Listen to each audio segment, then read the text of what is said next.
Public hearing with the planning board meeting of March 22nd, 2022. Since we're hybrid, we'll do a roll call. So if I could go to the board members on Zoom, I'll start with Linda. Present. Thank you, Linda. Haley. Here. Kristen. Here. Ethan. Here. And I'm Bert Nutman, and I am here. All right, with that, the first item on tonight's agenda is the public hearing for the definitive subdivision plan application of AWMW LLC, Reuben Sunnyside Lane, and the creation of 4 new lots, parcels 2088, 2089, 2092, 2092-1, and 2093. So with that, we'll open the public hearing, and I will turn it over to the applicant to present their materials. If you're ready for that. Yeah, great. Where exactly do you want me? I think just right there. You're good. Where you are, yeah. Okay. Right there. Okay. All right. We'll look Never, turn this never way. talked about sitting before this meeting, but for the record, Molly North with Stamston McNary. I'm representing Mark White with AWMW, the applicant for the project. Mark is also with us tonight. The background of the project. Okay, so the project is located around Sunnyside Lane. Sunnyside Lane is an existing gravel roadway, which has 7 existing single-family house lots already developed on it. There's 2 vacant lots adjacent to Sunnyside Lane as well. It's currently just over 500 linear feet in length. There are resource areas to the north and west of the properties, including bordering between wetland and bordering flooding. The proposed work consists of roadway improvements, as well as the development of the vacant lots. Lot 5B will be developed into a single family house lot. Lot 5A, the larger vacant parcel, will be subdivided into 3 single family house lots. And roadway improvements include the slight realignment, the paving of, the regrading of, and the extension of Sunnyside Lane. Like I said, the existing roadway is just over 500 linear feet, and we are proposing to extend it to approximately 613 linear feet in order to serve the new house lots. The single family house lots proposed to be developed will be served by private on-site septic systems, all to be served by town water. We are planning to extend the water main of Sunnyside Lane and loop in with the water main on Pond Street. And we are working with the Water and Sewer Division to finalize those plans. And each of the proposed lots, as well as the existing lots, will have a connection to that water main on Sunnyside Lane. Drainage, we are utilizing low impact development design here. We are not proposing to have a curb on the roadway. What instead we're doing is super elevating the road to allow runoff to flow to the west and into an adjacent swale, grass swale, which is basically just a drainage channel in order to help convey any roadway runoff to the proposed infiltration basin that is in between 2 of the single family house lots on the developed parcel 5A. I don't know how to turn off the yellow boxes. I know that happens when it's a PDF. It's weird. So you're paving from Losbrook in. That's correct. Yep, the whole road will be paved. So how will the swale interact with I haven't seen this up close, just in front of the existing houses. Can you describe what that will look like? Yeah, so it's basically just a depression on the side of the road. We tie into the existing contours as well as proposed contours. And the proposed swale here is approximately 2 feet deep in some areas. It varies. And then it's conveyed with the help of area drains. So there is a low point. I believe it's in front of 31 Sunnyside. So we have a low point there, which has the area drain. And the swale is on either side flowing to that area drain. And then that area drain is connected to another area drain that discharges into a sediment forebay, which will pre-treat any runoff that goes to it. It's also being treated by deep sump hooded area drains. So we are providing the sufficient pre-treatment for the type of soil here, which is sand. I'm wondering just in terms of the impact on people's existing landscaping, you said you were elevating the road, their landscaping, what it does in terms of, you know, I mean, it's essentially a narrow dirt road right now. So can you give me a picture of what that will look like and what the discussions have been with the neighbors? So we're not impeding on the abutting properties. We're not. Just interrupt for 1 second. It's elevated, it's super elevated. So we're super elevated, it's just pitched to one side as opposed to crowned in the middle. So we're not bringing the existing grade up. So any of the drainage that's currently coming into the roadway from the existing abutters, that would continue to do so. We would not be blocking or impeding. In fact, we'd be improving because currently there is no drainage on the So site. the drain will go towards the end of Sunside. Yes. That's correct. So away from Mosswood. But just in terms of, I mean, the existing front yard, I'm gonna guess that with a narrow lane that's been there for 100 years with front yards, they don't have a real clear delineation between the right of way and their yard. And I'm wondering what that's going to look like when you guys do your construction. That's a good question. We are actually looking at an alternative for the swale in order to make it less deep, which would help with the intrusion on existing topography. That would also help. So right now the roadway isn't fully centered within the right of way because of the swale on the side and the need to grade it out and get that pitch in order to get all the road runoff conveyed to the infiltration basin. So we are looking at an alternative, which would be just a minor update, you know, maybe a few more area drains in order to decrease the depth of the swale, which will help with aesthetics and also help keep things to, you know, more or less existing topography. So we are, you know, aware and considerate of the abutting properties and doing as much as we can to avoid any sort of intrusion on the abutting properties. But to directly answer your question, any water that's pooling or puddling on the current existing properties would flow into that swale. Yeah, And it would flow to the area drain, so that we'd be we'd be taking their existing grade and feathering into that. Right. I'm pretty confident in the engineering of the water management. But what I'm more interested in is what's going to happen to people's plantings in their front yards and what that will be like in terms of the disruption to their street. And the distance between the driveway and the swale, I'm wondering whether is that going to be something people could drop a wheel into as you're driving down, trying to pass somebody on in the other direction.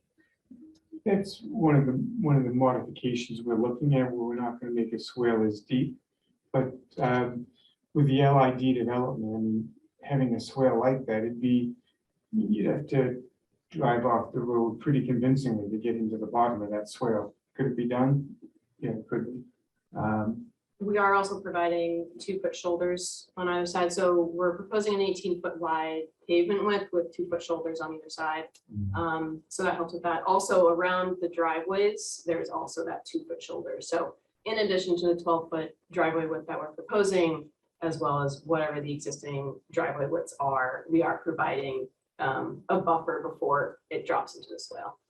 What's the existing width of the road today? It varies. It's you know, It's maybe narrower, like 16 to 22 feet in some areas. There's a couple areas that are less than 16, and there's Okay. other areas that are up around 20. It's an old gravel road Yeah. that just doesn't get maintained. It's not a super clear. Yeah, I've been edge down there either. a ton of times. I've walked down there. I've got a pretty good sense of it. So you will be digging up, I mean, necessarily it's in the right of way, and I'm not saying it's their yard, but you'll be digging up what's been the front of people's yards for some time. There's no, what I've seen driving down the road and looking at the plan, I don't think we're gonna disturb any plantings.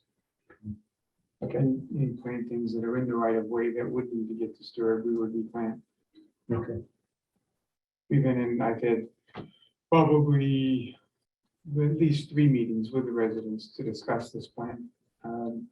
Been in constant contact with all of them, asking them to send me new questions that they do have on it. And I think so far, I don't want to speak for the abutters, but it seems like it's been a very good process, very open process. We got a letter from one. Have you gotten any, you know of anybody else that's going to be sending in comments or anything? In support of, I know Rich and Sue sent in some comments. yeah. there's- I think, like I say, it's been a very open process, and I've been sending them my communication with the town, and they've been sending me theirs. So the 2 letters that I received will be one from Rich Hallworth at 30 and Sue Gelshin at 19. Mhm. I'm sorry, I didn't mean to jump in right at the beginning, but I didn't. No, that's okay. If you want to continue. I mean, the only thing that I have to say is, the town departments were all kind enough to get us comments on the plan. We have looked through those. We feel confident that we can respond to every one of them. So we're before the board tonight to discuss the plan, any questions the board may have, and also discuss the waivers that have been requested for the proposed developments as well.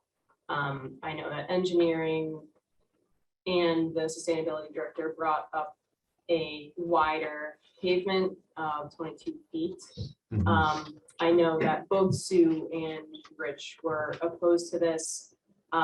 We feel that the 18-foot width, which was also approved by the fire department, they're okay with it, is more sustainable. There's less impervious area.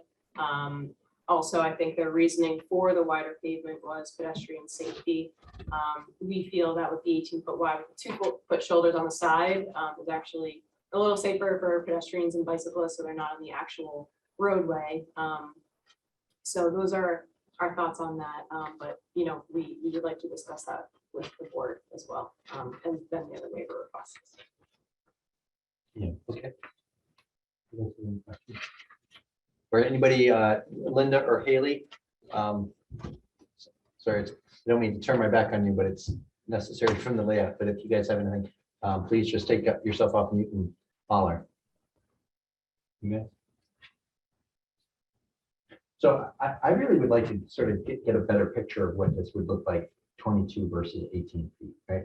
Because I'm sensitive to the disruption to the existing yards and the feet and the change in the feel of the street, which is a very quiet lane that's sort of unimproved. And you would seem that 22 would it would be better to do 18. On the other hand, I worry about what's the maintenance plan for unimproved shoulders. What if 2 cars are passing, or I mean, I guarantee a neighbor will have to pass an Amazon truck going the other way 3 times a day on this road. What, you say you've got that, you have to convincingly go off the road, but I could see that happening. And I'm speaking from experience, having just gotten a common drive, which met all the engineering standards, but all of a sudden, because my neighborhood doubled in size, with double the traffic and all the things we are constantly, cars have already hit each other in what passed on the plan. And if you've got a ditch right next to your road, I'm concerned about that.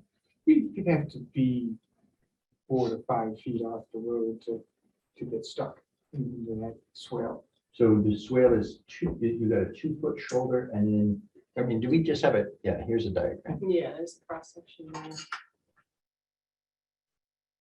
So the steepness of that grade, it's sounding like you think you'd need to get your wheel down in the bottom of that. You'd have to be halfway down that.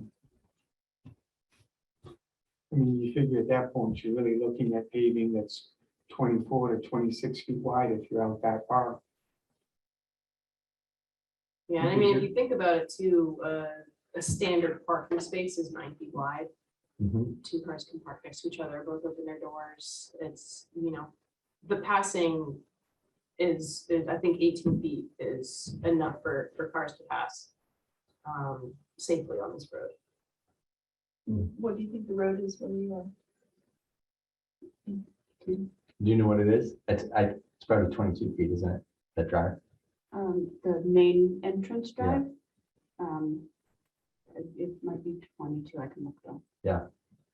So, and this sort of goes to the, like, on paper, like, each element kind of makes sense, but then you also have the tighter turn radiuses at the end of the street. And that's where we've really gotten in trouble, is that with a 22-foot wide drive, if you've got a delivery vehicle, so not a small passenger car, but a delivery vehicle, you can't get in there. So you end up sitting in traffic until they go, right? And on paper, it all made sense. It's the turn radius, the fire department said, yay, barely, it's good. And the width is okay, but I worry about those elements combined. And this lane will inevitably, now it's a quiet road with 7 houses on it. It's dirt. The dirt slows people down. With pavement, it's going to be just, probably people just traveling a little bit faster. And so I'm just. But also with the 22 feet wide, that's, people are going to travel faster on a 22-foot wide pavement versus 18 feet.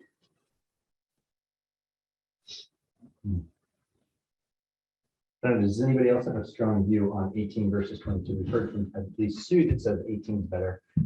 Engineering says 22.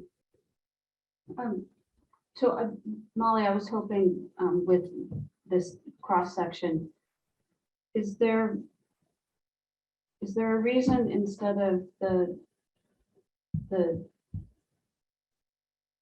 is there a reason on the non-swale side that there couldn't be a Cape Cod berm with a 5-foot sidewalk abutting it? I mean, there's no reason other than just more impervious area. You block the drainage coming off of Nancy's site. It would impede, I think, more on the existing lots on the eastern side of the roadway, because it would need to be You need to raise raised the up front a doors little bit more. And then you definitely be getting into people's trees and landscaping. On that side. Mhm. And with that said too, there is, the shoulder on the east side of the road is a bit wider than 2 feet. So, we could keep the 18-foot wide pavement, make a wider shoulder, with materials that could withstand a vehicle. I know Natural Resources Commission recommended grass pave. That's used to minimize the impervious area, but also provide that structural support needed for vehicle access. I'm sorry, where was that? You're talking about grass bed? So we're not talking about physically anywhere, but it would be on the east side. So when you're looking at it on the right side of the road there. And it wouldn't change the elevation, it would just provide the structural support. So for example, a wheel wouldn't go into mud if it was, So to Burton's previous comment, I also have some concern.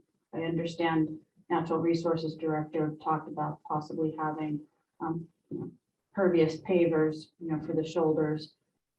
I do echo Burton's concern about the long-term maintenance impact of 600 feet of pervious pavers for the shoulders. That can be a significant maintenance issue for the homeowners association. Is there the potential for, let's say, like meet in the middle and do, instead of the 2-foot shoulder on the east side, just extend the pavement 2 feet and go with 20 feet of pavement? So it's not quite 18, it's not quite 22, but I think that, we can make either the 18 or the 22 work. Yeah, we're just trying to do whatever their existing residents want and the town. So right. we're not suggesting this is the way we gotta go. Yeah. Either way No. works for us. I don't think anybody's suggesting, I think what we're kind of seeing is the competing elements of sustainability between pedestrian, bicycle safety and walkability, because this is definitely a neighborhood that's, walkability to the village is great. But also the other side of it being, being the reduction in pavement and stormwater runoff. So I'm wondering if, if it's a compromise, it's not 18, but it's not 22, but it does, an extra 2 feet is, it's still an extra 2 feet. Yeah, I know Rich and Nancy who are on the eastern side. Help me understand, which is the eastern side from there, so from. Driving down on the The right. The higher side of Yeah, the non-swale side. Okay, well, the swale's not there yet, so. The So right, if I driving go down, it's on the right. Northbrook on the right side. okay. Yeah. So the second and the third house in, Mhm. they've been concerned about a wider road encroaching more into their perceived yard. It's Mhm. still in the right of way, but right now that right of way is further away from their yard. Mhm. So I mean, if you're, As I said, it's a, there are competing issues and I understand, they're existing property owners and that's the way it's been, but we're also talking, the road's gonna serve 11 homes now. So I think it's a compromise that's worth looking into. I mean, what I would really, we've got to, make a determination for the waiver that is, what's the standard here? It is, is in the public interest and not inconsistent with the intent and purpose of the subdivision control. So public interest, I would really be looking to sort of the consensus of people that live on that street. What they want, I think our town departments can say, let's say from a fire truck perspective, the engineering can say, yeah, we can continue, or public works can say we can plow this and all of that. But in terms of that look and feel characterized by the width of the road, balancing the safety and whether there's a sidewalk or not, I would really like to hear from people who live on that street. I have a question, and with regard to how the end of the road will be treated, and that is, will there be access to Warner's Pond or people walking through at the end of the road to get to Warner's Pond? Or would the, just how is that going to be treated? Yeah, so there is a plan.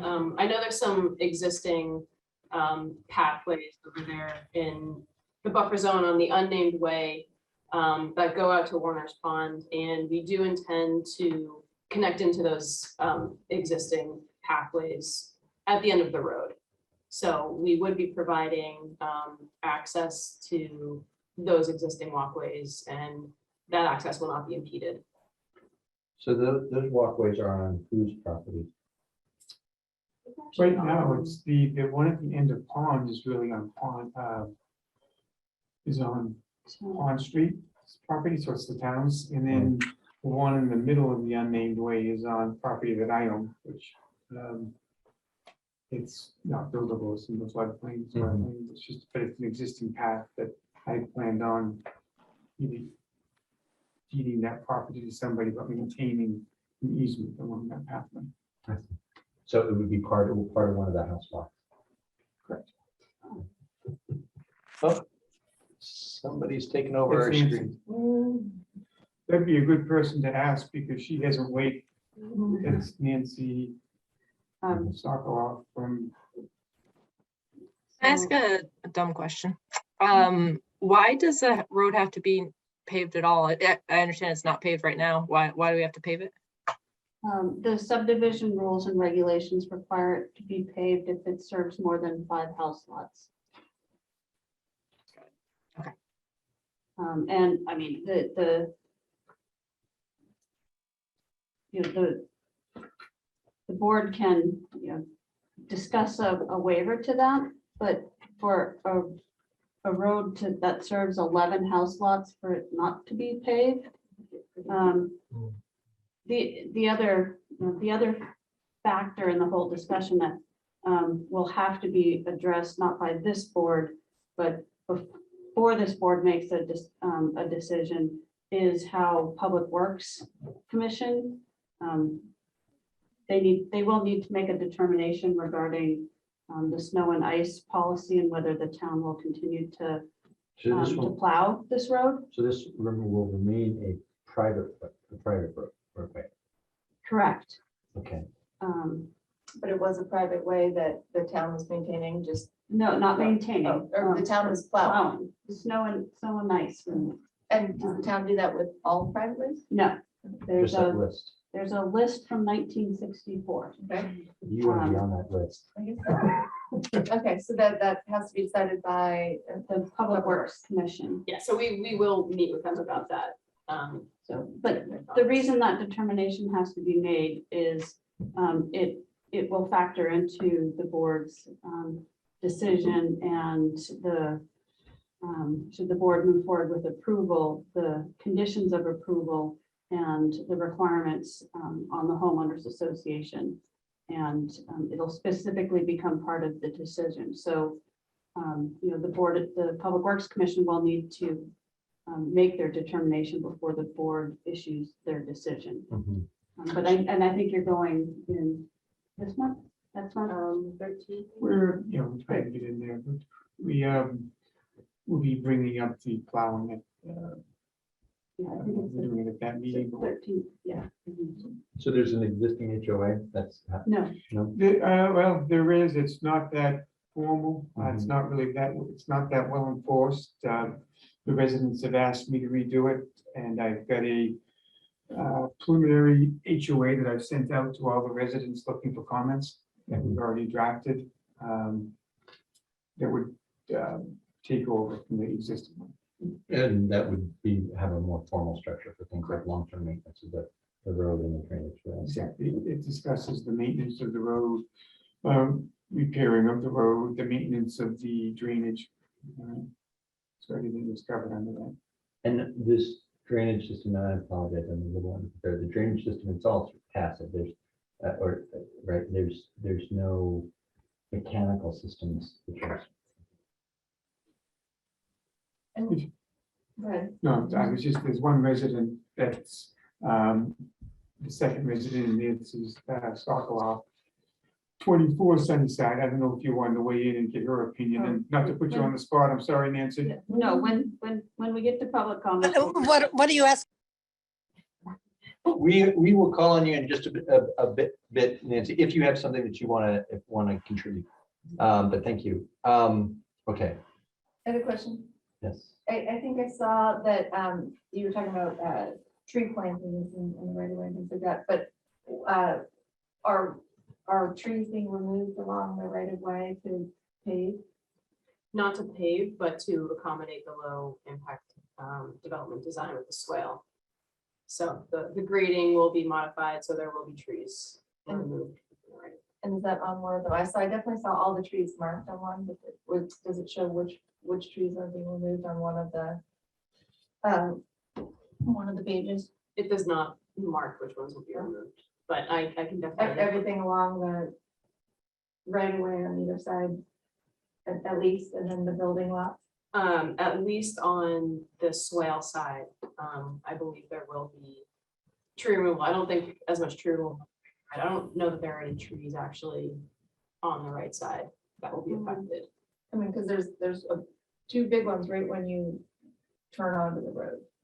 Yeah, there's a big one right to the right of that.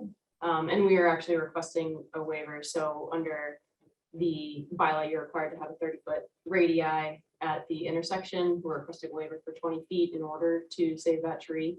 A 30-foot radii would require that tree to be removed. And we want to keep that tree there, so. We're doing what we can. The one on the right, yep. And we're doing what we can to minimize, the impact on trees. With the one just to the left on the entrance, would that become there? That looks like it's not I Oh, don't yeah, think that's it- there it anymore. doesn't look- Yeah. So okay, in the So as Google Maps, as so you're it- driving in, we're proposing to keep the big tree on the right. Yeah. That tree on the left has been cut. I believe the stump is still there. Mhm. Okay. So the plans do show, oh gosh, why does that happen? Oh, you know what? It's something in AutoCAD. It's because of the way that we created the PDF. I will make a mental note. So the plan does show, the existing trees. So Yeah, then, it just doesn't call out which ones will be removed. Yeah, but it does show the existing trees. So that was a comment in the report, because under the tree preservation bylaw, the tree removal for the roadway improvements and the stormwater drainage are exempt from the tree preservation bylaw. But for the construction of the homes, it is not. And as we know from other subdivisions, it's very hard to differentiate between the two. Sure. So in the report, that's why I give, the option where Molly can go through the exercise and try and figure out which trees are only part of the subdivision and the utilities, or we can just identify, and I think on the plan, it's only the trees that are outside of the buffer that fall under the tree preservation bylaw. So you can look to identify those. outside the buffer, but buffer being, I'm sorry, the 100-foot wetland buffer. Anything within the wetland buffer is within the jurisdiction of the Natural Resources Commission. and that 100-foot buffer comes pretty far up Sunnyside, doesn't it? It comes pretty far up on many of these lots. It's the dashed line out here. The roadway itself is fully outside Outside. the buffer zone. So we'll be, and obviously we'll be submitting the notice of intent for the work. Yeah. For each of the lots, as well as the drainage, which is within the buffer zone. So then treatment for this, the tree preservation bylaw is just going to be, I mean, it's on the, obviously on the other. You're saying it doesn't apply within the right of way that's required and apply to the work that's done to. For like the essentially stormwater- lay out the The subdivision. stormwater drainage basin. Right. So any tree removal required for the stormwater drainage basin would not be subject to the tree preservation bylaw. But for, like the grading of this lot, Oh, sorry, that's proposed, right? Okay. if there were any trees, And- oh my gosh, that's frustrating, that were outside of the buffer for the grading of and construction of that dwelling would apply. So Gotcha. But understanding, again, the subdivision rules and regs are not equipped to handle this type of stormwater drainage as it relates to street trees, because it's, one tree every 50 feet on both sides, and that's, so the requesting the waiver is appropriate. I think the suggestion I made was that that as part of the condition, should the board move forward and approve this, is that the applicant work with first the existing property owners on Sunnyside Lane to see if they would like, a tree or two planted within their front yards, which they would have to accept full responsibility. Once it's planted, it's their tree, it's their responsibility for maintenance, and then look after construction, look at where it would be appropriate along the roadway to plant additional trees, whether they are within, the proposed house lots or on the opposite side within the road right of way, but have more flexibility than one every 50 feet.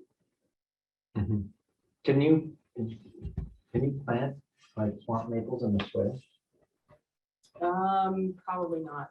That would, I think, impede the conveyance of the runoff. I have a water retention basin on the property that's full of swamp maples. That's how they did it. That's how they designed it. So am I right in thinking that, for example, I mean, this is the swale here, right? So like these oaks, maples, hemlocks, those are all would need to probably come out. Most likely. But that looks like a row of hemlocks that somebody would be putting alongside their side yard, but there's no house there now, right? Right. Interesting. Okay. All right. What do you guys think as a next step? So we've got, well, well, maybe what we should do is, because we haven't done it yet, is just run through each of the requested waivers. And so waiver number 1, I think, was pretty, it was whether you can go from 50 feet to a 40-foot right of way. And we do certainly have precedent for that. And we recommend you're in favor of granting that. Does anybody on the board have an issue with that? Linda or Haley, chime in if you do. Let's waiver the first one in the planner's memo. I think waiver 2, which goes to the 22-foot versus 18-foot and sidewalk question. So that 2 and I think 2 and 3 are sort of the same. Oh no, 3's so 3's different. 2 and 6. 2 and 6, thanks. 3 is about that curb, you know, the radii of the curb. Personally, Which Mark did as everybody noticed, they got this report very late, and I still have not heard from all town staff. So again, apologize. So, but on waiver number 3, there's holdover from waiver number 2 regarding the pavement width that shouldn't be in there, but the fire department did not raise any issues or concerns with the minimum curb, the waiver for the curb. okay. And that's the radii of the entry onto Lost Brook. So that's that. If I'm picturing that, there's the tree, there's a sidewalk with grass on either side in the curve. So and so you're talking about making that a 20-foot curve cut there. Yeah. Do you have a sense of what it is today? Probably. I don't think there is actually any radii. It's just. Yeah, pretty 90 Yeah. degrees. Yeah. Okay. I don't have a concern with that. I mean, because what I was thinking about was like line of sight is you can get out there and sort of get going, but because of that sidewalk with the grass strip, there's plenty of room to get out and walk. Anybody else have a concern with that one? No. Burton, can I just ask a process question, just so I'm caught up here? So yeah, we got the planner report obviously towards the end of the day today, so I haven't like fully digested it, but I'm just trying to understand, like, in that report, Elizabeth, or will we get to a point where we're looking at more like a section 5.4 site evaluation? Like that wasn't in there, right? Like, I'm trying to catch up with how and why we're talking about waivers without like the full planner report, I guess.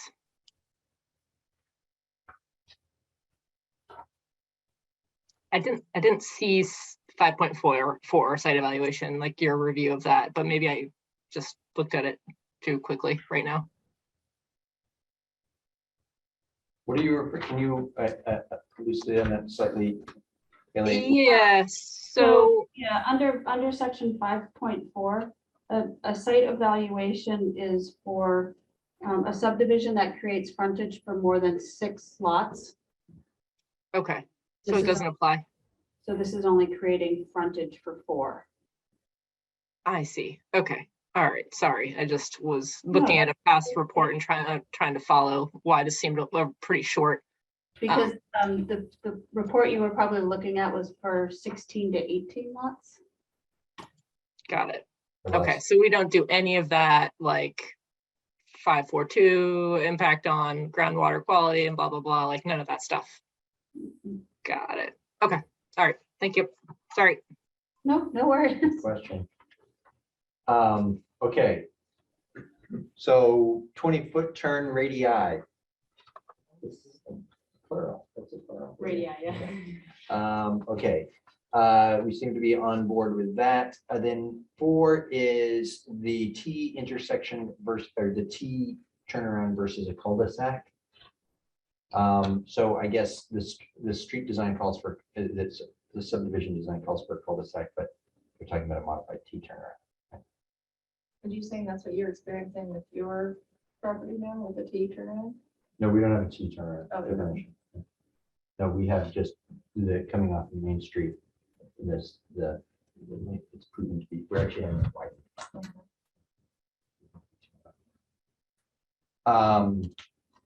Then where does the one? Irrelevant, yeah. Does anybody have a concern about a modified T turn? Can we just see, do you have a We- picture with We that? have had, the fire department has had T turnarounds and successfully, so this is on paper, but they've also been able to demonstrate it, otherwise they would have raised an issue, correct? Yes, for the fire department to be satisfied, Molly has taken the ladder truck template and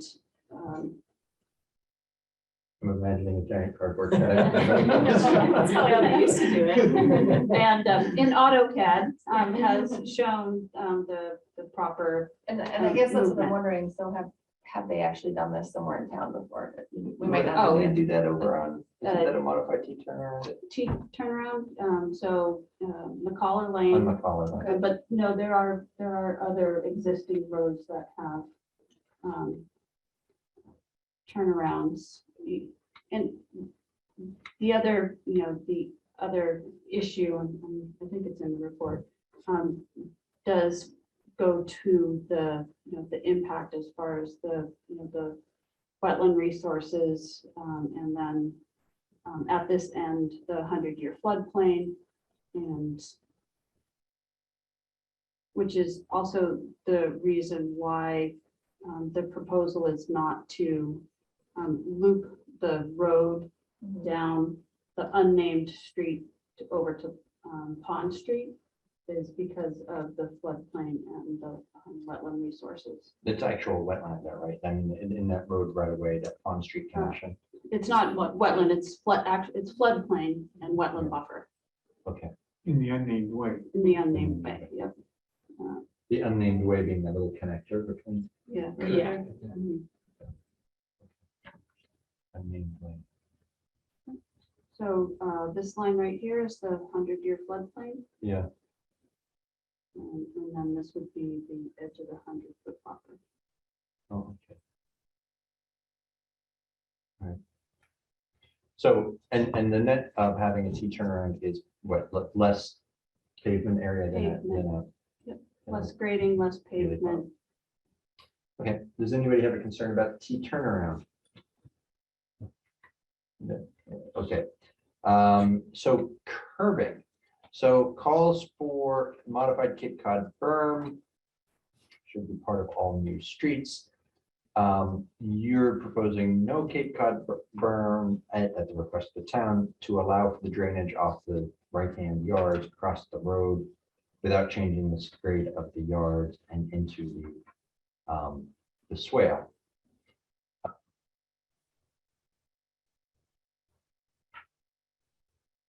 How do people feel about no curbs?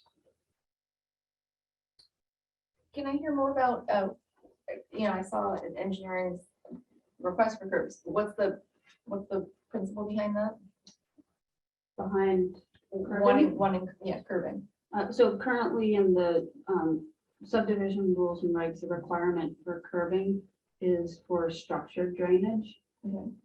where you have catch basins, manholes and catch basins, and curbing to direct the stormwater drainage to those catch basins to wherever they outfall, whether it be a retention basin or some other method. So again, subdivision rules and regs do not take into consideration this type of low impact design for stormwater drainage. Okay. So to me, this seems better as long as the stormwater design is designed correctly. And we've Nathan's got- pulled up on his computer picture, the adjacent street, Pond Street, that has no curves. And I think it, with that, if you're talking a narrow road like this and no curves, it's better because If you're saying it being gives able you to get room, but by. it also, it blends the pedestrian and the vehicular space a little bit, right? You ever been, I was once in another town, Sweden, and it was cobbled building to building. You couldn't tell where the road started and and so as a result, everybody moved at 3 miles an hour. Anyway, not that will be this. Maybe utopia, but it would be, I think that I would weigh on the side of not having curves. Okay. Anybody have a concern with that one? Linda or him? Okay. I guess though the engineering division, so that's from our perspective about granting a waiver, but we want to see that the engineering division's issues are addressed. Right. Sidewalks. Okay, so this goes back to section 6. What do we need, or excuse me, to question the second waiver in terms of coming to resolution on whether 18, 20, 22 feet and whether or not there is a sidewalk or not? Is this going to come down to current resident preference that we're going In to? my mind, that would weigh heavily. Right. So I think maybe they need to, there's needs to be more discussion. Oh, and we haven't heard from them yet, Yeah. but There might be comments tonight. Yeah. That was interesting that we just pulled up Pond Lane and it is a flush street. It's flush with yards with no sidewalk. And that's what I was measuring. It shows that it's basically 22 feet. Pond Lane. Interesting. Okay. Well, that is further down.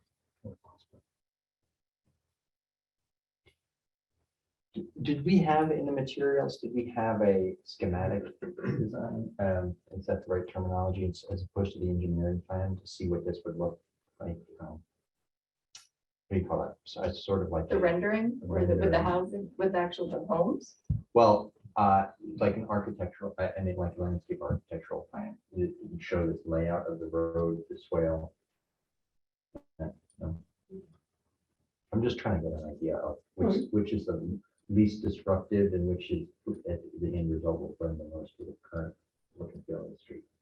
I mean, it's not an architectural rendering, but if you look at the engineered plan, it does show the proposed edge of paving. And like I say, we're looking for direction as to how wide it is, but to me, the benefit of the 18 is it also allows us to center the paving in that roadway. Whereas with the 22, it's a little bit off center just to get the low impact development swale to work, which impacts Nancy 24 Sunnyside Lane as well as Ridge 30 Sunnyside Lanes landscaping. Oh, so you, So, let me make a suggestion. Mhm.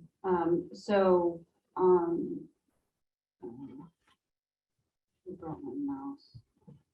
I My thought- iPad challenge. No, that's for that one. So this is 19 Sunnyside on this side. 24, 30. This is the existing house that Mark owns that'll be demolished and rebuilt. I'm wondering, Molly, if it would be possible to just maybe, once a stake on the outside of the swale, and then edge of pavement on this side, edge of pavement on that side, and just do a couple in front of these 4 lots. And then the board can, kind of go out there and have a more visual idea of, Would be really great. I would do that. But no issue doing that. My only concern is someone hitting that or running it over, so we can spray paint the road. Yeah. Put stakes in, but It would work too.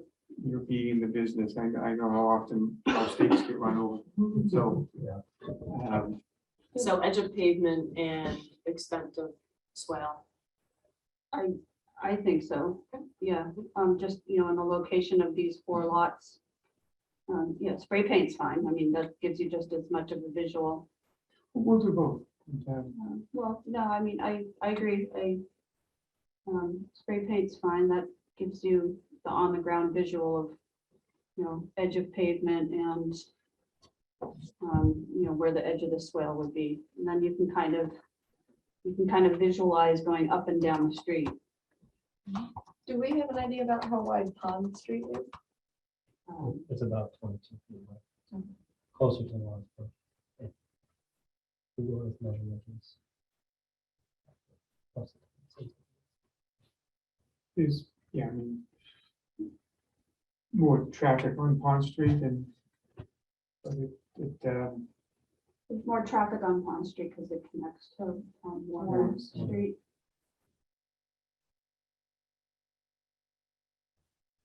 Do you have another question, Burton? I'm sorry, I got distracted looking at the satellite view of the street. So there, that was just a fact that we picked up on. The last house on the left is is within your project too. All right, so that's getting disturbed and you're not raising concerns about that front yard, I take it, as it's within your project. Okay, just for the record, to be clear, you said that we'd be demoing that we already have a building permit on that, so we're in the process of building. so the impact here is primarily in terms of if you can do the 18-foot wide road, putting in that swale on the left-hand side, the is 150, I guess it's 154 Losbrook and 19 Sunnyside, but that's the primary impact. The people on the right-hand side of Sunnyside are not going to see a big impact aside from the construction period. With the 18-foot. With the 18-foot. Okay. And I don't, the 154 Losbrook won't see any either, because the swale doesn't start until station 1. Yeah, So there's That's no. correct. Yeah. In There's a front high of- point. In front of Len's house, there's no swale. There's a high point, maybe like 50 feet in. Okay, And then after that, the swale starts. I got you. So really the only existing house that'll be impacted by the swale will be 19, Okay, which is Sioux Falls. that's Sue's. Right. She will speak up, I'm sure. Okay. What's that? I have a question. Yes, So for the 18-foot version of the roadway with the 2 feet a buffer each side, what's sort of the, for lack of a better term, life expectancy of the compacted road on each side? So as seasonal wear and tear on that, how often, or how soon rather than that you Like- maintain? Like any road that you drive down, it doesn't have the curbing. It's something that you have to go in and probably landscape each spring. So in terms of the durability, that it's dust and topsoil over gravel. So you will, if you drive off the road in the mud season, you're going to create some ruts. But like I said, like with any road that doesn't have curbing, every spring you see people out, the residents out, just sprinkling over some grass seed or touching up the loam. So the life expectancy is structurally, it'll always be there. Cosmetically, you'll have to do, like with any lawn, you have to do some maintenance. I was thinking more like on the swale side, just as obviously with more water runoff and everything that's going there, that just sort of erodes more quickly alongside the asphalt. if that Once it's becomes a problem. established, once your grass is established, it won't. We'll put in some erosion matters. We're trying to get the seed to take. So like I say, once that's established, it's like any other swale where you have water rushing through it. And there is also gravel on the shoulders as well. So the two-foot shoulders are basically the same material that would be under the roadway, just covered with loam and seed.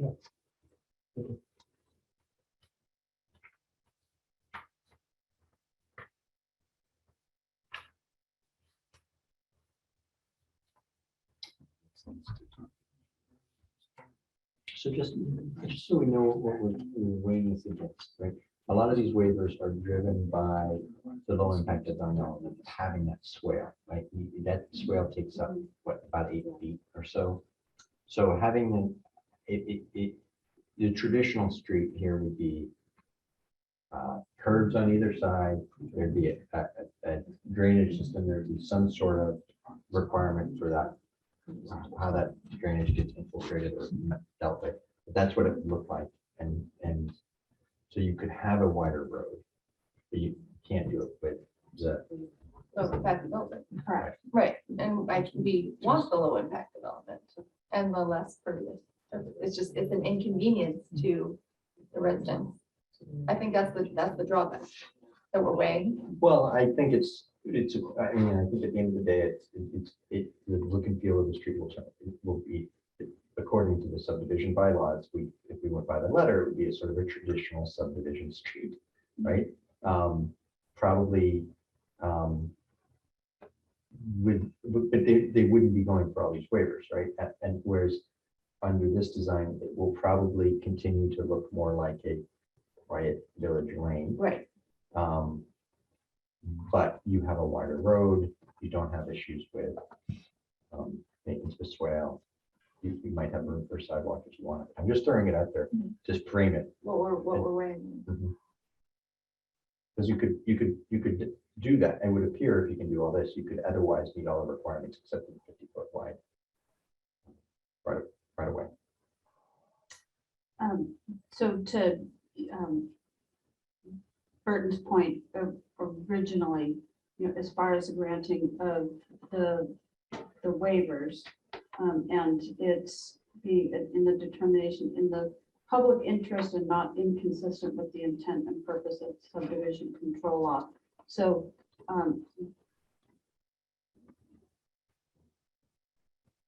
the intent and purpose of subdivision control law is to lay out roadways in an orderly fashion.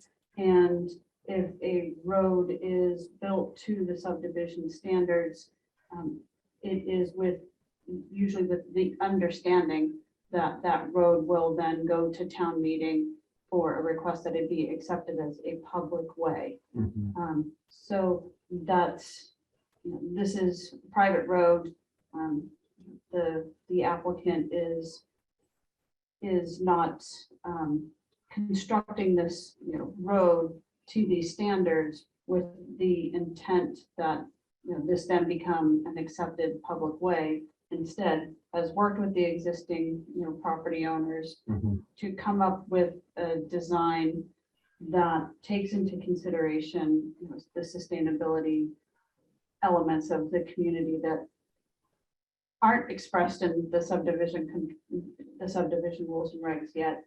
So I think to your point, if the existing property owners have, say, is it like a quasi homeowners association, but they're willing to work with the applicant to have a more formal homeowners association to keep the look and the feel of this private way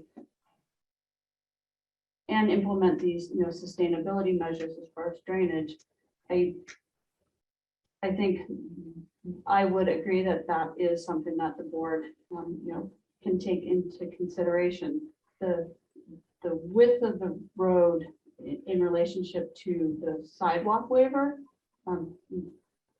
that's the that gets into more of the public interest as far as if there's the trails at the end and making whether people are going to be walking down the road to access those trails, and again balancing the sustainability measures and the look and feel of this road that's been this way since 1930, I think 1929, 1930.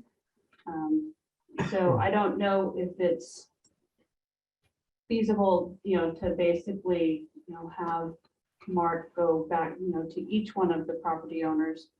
I know Sue Felshen is on, so she's 19 Sunnyside Lane. Nancy's on, she's 24. But to get their, input on, what it is that they would like to see for, for their private way. Yeah, I think well stated, and I wasn't saying that I is against granting the 5 other waivers. I was just saying, Yes, that's sort of, understand, yeah. taken all together, that's the consideration, a traditional subdivision street versus Correct. this. Okay. Let's, just so that we've done it, let's close out the remaining 7 and 8. 7 and 8.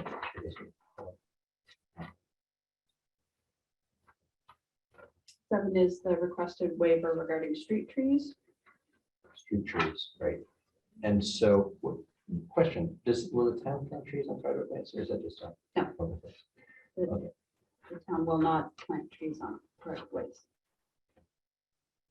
Okay, so that was street trees, yeah.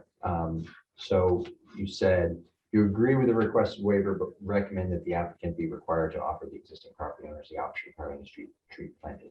So that would be a condition in the Can we require that? Like, any condition? I mean, I think, Sure you can. I think it's important. I think they'd probably do it anyway. I just didn't know. Sure you can. Okay, I think. It's, he, Mark can make the offer, and if people don't want one, they don't have to have one, but, Mark even recommended that. Right. okay, and then on street lighting, we don't have any comments on this. So I have not received any comments from CMLP. Although this morning I at least did get a comment from the police department. They don't have an opinion as far as lighting along the road, Okay. but would the only street light is, it's not at this intersection. It's on Lawsbrook on the opposite side, down one pole.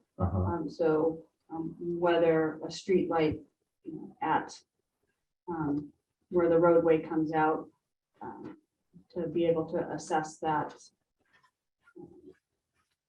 basically at night, to determine whether one is required. So that's something that the community safety officer will coordinate with CMLP. What do you mean determine if for safety reasons? Safety for whom? For drivers, pedestrians, emergency personnel? turning or- So usually it's for, since the capacity of the road is going from 7 to 11, it would, and the sidewalk is on that side, it would be for people, vehicles and pedestrians, coming in and out of the road, but pedestrians along the sidewalk along Lawsbrook. Because in general, yes, I fully support no street lighting, and I think that's what we heard from the resident, at least one resident also. And so that's good to know about that intersection. Yeah, so again, for what it's worth, from 2019, the street light is directly across from the intersection on the side that the tree is going to remain. You're saying on the corner of Sunnyside now? No. On the other side Yes. of the street, but at that, Right. at that intersection. Yeah, I think on that one, you said the town public safety officer, Would be with CMLP. I had one. I've heard of them. And to me, it seems logical that you would have it at the end of the street. I'm with you, Kristen, especially given the proximity of the pond and all those wetlands, not having streetlights is probably a pretty good thing. Okay, so that takes us through the waivers. So it sounds like we're really just sort of we've got an open question on 8 for the streetlight that we'll hear from the public safety officer. And with respect to 5, that's the issues the engineering divisions raised about no curbing. And then 6 and, well, I think sidewalks were good on. We're really just down, I think, maybe to the question as to the width of the street, and we're gonna get the spray painted markings, and we can go out there and take a look. If you could just like shoot an email to Elizabeth when you do that, and then we'll try to get out there. Okay. Lickety split. Before that gets run over. Okay, any further questions from the board? If not, I think we would be ready for public comment. Okay, are there any members of the public that would like to weigh in? If you would, just put up your hand, and I see one hand raised. So I'll go to Pamela Dritt. If you take yourself off mute, state your name and your address, please. Pamela Dritt, 13 Concord Green, Unit 4. I was just wondering if there are any plans for the buildings being built there to use heat pump technology and be solar ready? So for a subdivision, the planning board only looks at the construction of the roadway and the utilities, not the individual construction of the dwellings on the lots. What I can tell you is that there is no proposal to run natural gas down the roadway. So they will be all electric, but how the homes get constructed is not something that the board can discuss under subdivision control law. I understand that, but can't the proposer tell us? It would affect how enthusiastically we support them. He can tell you, but it will have no bearing on this decision or the discussion of the board. I understand. Thank you. We do plan on going with heat pumps for the heat in the induction stoves. So And solar by any chance? Battery backup? we're looking at that. We haven't committed to it at this point. Thank you. Nancy, I see your hand raised. If you could state your name and address, please. Nancy Sokol, not Sokolov, Sokol at 24 Sunnyside. First of all, I want to thank Mark for being as responsive as he's been to the residents on the street and the concerns raised by the planning board here, echoing my thoughts that it's important to preserve what we've had as sort of a quiet little enclave, and it sounds as though you are in support of that. And in that light, I would feel very strongly that we should not widen the street. I would be happy if we went with the 18-foot width that's been proposed, and I'm not in favor of curbs. So. Great. Thank you very much for that, weighing in on that. Anything else, or should I go to Sue? Nothing else for me. I'm Okay. happy with no lights as well. Okay, thank you, Nancy. Sue, you're next in queue. Hi, Sue Felshin, 19 Sunnyside Lane. Okay, so let me go. I have several questions and comments here. First of all, I am also grateful to the applicant for having been so communicative with us neighbors. I have, I should have thought of this weeks ago, but it only just came up in tonight's meeting that I realized that when my intermittent housemate is in residence, it's been our habit to park one car in front of the street, but with a swale there, that will no longer be possible. When paint is laid down on this, perhaps it would be possible to mark the limits of the swale and the culvert, so I could see if it would be possible to put two cars side by side, or alternatively to widen the culvert and shorten the swale a little bit to make it possible to have two cars side by side. On the subject of my driveway, it's marked as gravel on the plans, and it is gravel, but underneath it, 2 or 4 inches down is a paved driveway, which I wish I could reveal again once the drainage situation is addressed, because then instead of having a quote gravel, actually mud driveway, it would be an improvement. Although I could raise it up with pavers of some kind, I suppose. My other comments are basically on the subject of maintenance of the drainage system. And I find myself, having read through the plans, becoming confused about what the level of maintenance required will be. I noticed that there are things that need to be done monthly, done quarterly, done bi-yearly, not just inspecting, but also clearing out and appropriately disposing of sediment. And I assume that that will also apply every once in a while to the swales. So I just wonder about the cost of this. It seems extensive, and I am very much in favor of low impact development, but I think it would be very helpful to pin down better just what the level of cost of this will be and whether or not professional services will be required in order to maintain the system. So I'm not saying that I'm opposed to it. I'm just saying I would like a little bit more clarity on that subject. Thank you. Oh, sorry, and there was one more thing. Speaking of which, there's a possible alternate plan that Molly brought up tonight to add more area drains, which sounds like more maintenance, which is part of my preceding question. Thanks. Yes, ma'am. So Sue, as you recall in the homeowners agreement that I put together, all the maintenance of the drainage systems would be at the expense of the new homeowners. Because currently you're not paying to maintain that roadway. I wouldn't expect you to, for me to come in and build something and have you maintain it. So all the inspections and the maintenance of the drainage system would be borne by the existing homeowners, or the new homeowners. And that's right in the homeowners association document that you have. I can send you another copy if you like. But I do agree that in reading through it, there is some, I don't want to say ambiguity, you know what I'm trying to say, but it does need to be cleaned up a little bit so that the average homeowner knows what's required. Okay, well, and that's very helpful for you to say, but of course, the whole street, oh, I know, I shouldn't be addressing the applicant, but to the planning board, the whole street will be covered, I believe, by the new homeowners association agreement. Correct me if I'm wrong. And one of the area drains is directly in front of 19 Sunnyside Lane. So I'm just looking eventually for clarity.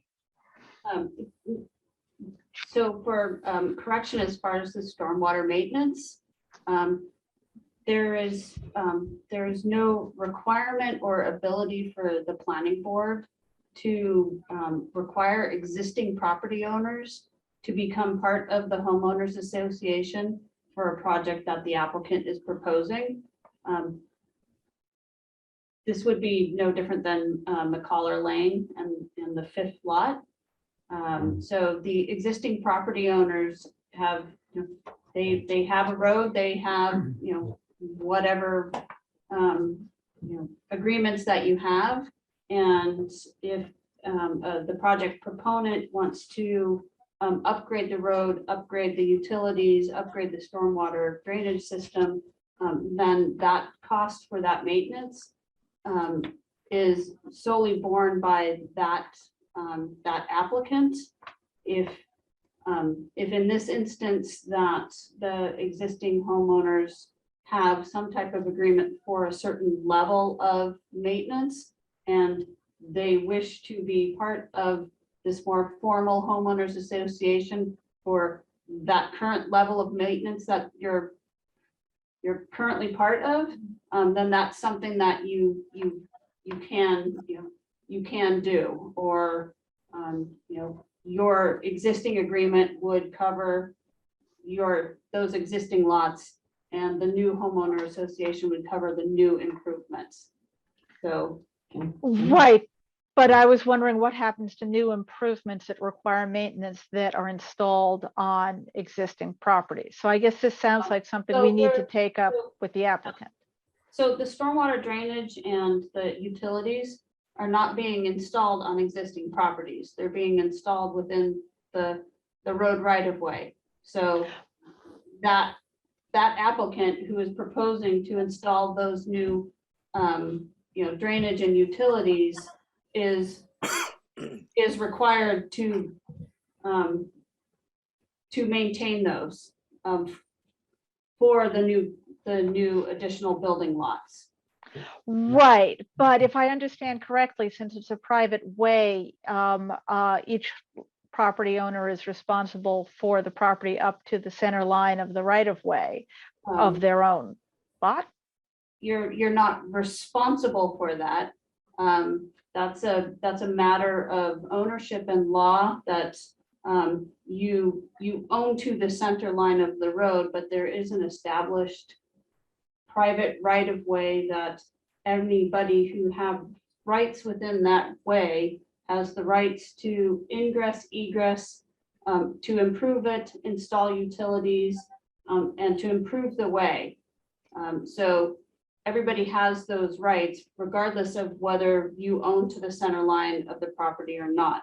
The applicant is submitting a definitive subdivision plan to improve the road to create frontage for additional building lots. All of the improvements that applicant is proposing, the maintenance, if there is maintenance involved with those improvements, then it is the applicant's responsibility to assume the cost for that maintenance. So mechanically, how does that work? So they've got a home, there's just a covenant that's put on that on whose property on each of these 5 lots. There are 4 lots that are being created. Is it the new 4 or the 5th, including the ones being reconstructed? Well, the applicant owns all of those properties. So, the applicant would put a homeowners association for all 5 of those lots. Right. If the existing property owners want to be part of that homeowners association, they're not obligated to assume the entire cost of maintenance for all of these new improvements. They can agree to, a portion of it. They can agree. They have an agreement for a certain level of maintenance currently, which that's the level of maintenance that they currently have. They're not obligated to assume additional maintenance of the stormwater drainage system that somebody else is putting in to create additional building lots. And I'm not asking them to do that. Maybe I wasn't clear. All the new lots will assume the responsibility for maintaining the drainage system, including cleaning the sumps, cutting the grass in the retention basins and so forth. So did that answer your question, Sue? I think so. I'm still a little bit unclear. So it sounds to me, boy, the new homeowners, I suppose, will be unhappy, but then they will have the pleasure of living on a country lane in pretty easy walking distance of West Concord Village Center, that they will have to mow the swale in front of my yard and clean out the area drain in front of my, or underneath my forsythia bushes. But I mean, obviously, I'm okay with that. So just the mechanism is that there's a covenant that's put on each of those deeds that says they're responsible through the HOA to maintain the drainage system. Is that how that works? Mhm. I got it. I just want to correct something that's didn't plan on mowing the swale in front of your house, Sue, because it's really going to just be out of your lawn. I had mentioned we'd be mowing the retention basins and the sediment forebays. So I don't think you're going to be able to make much of a differentiation between the swale and your front lawn. Okay, so then I don't want to get too deep into the weeds in this. This sounds like something that needs to be taken up as part of the negotiation about what a new homeowners association agreement might look like. We can talk privately on that. If you'd like. Sure, because I don't want to take up the board's time further on that. Yeah, great. Okay, thank you for all those questions and comments, Sue. I appreciate Oh, it. and one last comment, which is I saw that Len is also on the call tonight, who is our neighbor on Lawsbrook Road in case he feels like speaking. And well, I'll let, I see he's up next. Never mind. Okay, thanks, Sue. Yeah. Nancy, you had your hand up first, but if I may, I'm going to go to Leonard Haley, just because he hasn't had a chance to chime in. So Leonard, if you could introduce. My quick comment is just that I'm in favor of the 18-foot roadway, the smaller roadway, no sidewalks and no lights on the street. Okay. And Could I just, could I get your address just so that we've got yeah, it? 154 Lawsbrook Road. Thank you, sir. Please continue. There was actually a street light at the end of Lawsbrook Road, or right at where Sunnyside Later was. That I'm not sure it's been turned off or it was lost in the storm that was on the street a few years ago. But Okay. there's a pole right there, so a light could be put That's the one I'm at seeing. the end of that intersection. It's definitely here. We did remove a bunch of lights and then they put them back up. Yeah. Within the last decade. So. Okay, so no curbs, skinny road, No worries. no lights. Yes, and access to the pond. I'm not sure. I think Yeah. I might have missed that at the beginning, but yeah, access to the pond is very important to me. Yeah, okay, and I wanted to come back to that, so thank you. Nancy, yes. If you want, you may, if you intend to still have your hand raised, you've got the floor. I do intend to still have my hand raised. I just wanted to raise a point that I'm not sure is actually in the purview of the planning board. And that is the, philosophy that a development that's being constructed should not take away things that the existing homeowners have been privileged to. And that includes snow removal. So we've had snow removal. And now that the road is going to go in, if we lose the snow removal, that's going to be a cost to me that I don't currently incur. So just to consider that impact. Right, and I think what we certainly will, and we're waiting to hear, right, from Public Works Commission, Public Works Commission, if they would continue to maintain the existing agreement to provide snow removal. Okay. Right. If I could pivot with a question back to that Mr. Haley brought up around access to the pond.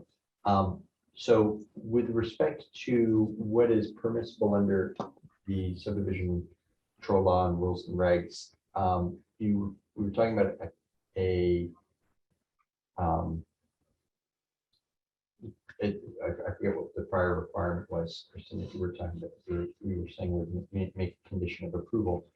What about the access to the existing trail at the end of the property? Tree planting for the. Tree planting. That's within the purview. If directly in response to a waiver, what about access to a trail? I thought you mentioned easement earlier. No, we plan on, really, the access is already there. We need to make it legal with some sort of an easement or whatever. That could be a condition. So currently there's a trail that goes from the end of Pond Street and that goes across town-owned land. There's a second one between 7A and 7B. Yeah, there's a lot that Mark owns, and it's either, the two options that he can explore would be provide a public access easement, or if it's within his scope to donate that land to the town, then it would automatically be public access. Because the town owns the lot that abuts it. Yeah, I guess I have to pull up the whatchamacallit. So can that be a condition, something to do with that, depending on what's kind of decided, or? I don't care. Just want to see if we're allowed to. Is that writing? I mean, it is on the plan too. There's a note to connect it to the existing. Yeah, so if it is on the plan, then it's automatically a condition. Right. So I can show you Barton.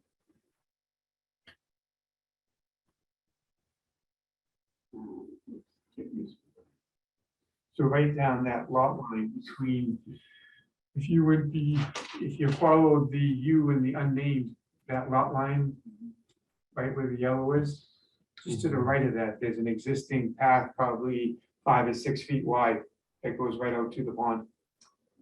Okay. I think right through here somewhere. Yeah. So this lot right here is owned by the town, Yes, and this lot right here correct. is owned by the town. And the lot in between them is buildable lot? No, Oh, okay, no, all right, it's just, okay, so it's. it's wholly within the floodplain. So why is the easement on the non-town, or why is the path on the non-town? Just that Historic- historic. That's what the kid made it. Historically, that's what Yeah, it's just historically where people have walked. but I mean, like, so if they didn't keep walking the way, we could put a new path on the town land. You could. Right, but so it seems like, I guess the bottom line, it seems like access to the path, to the pond is not going to be a showstopper. It's a really well-established Right, path, that's the one kinda what that's I'm on hearing. my property now. And so that was a comment from the natural resources director that, the paths be shown on here. But here is the note. So I think with this note, clear brush and unnamed way to the 2 existing pathways, and if the pathways are shown.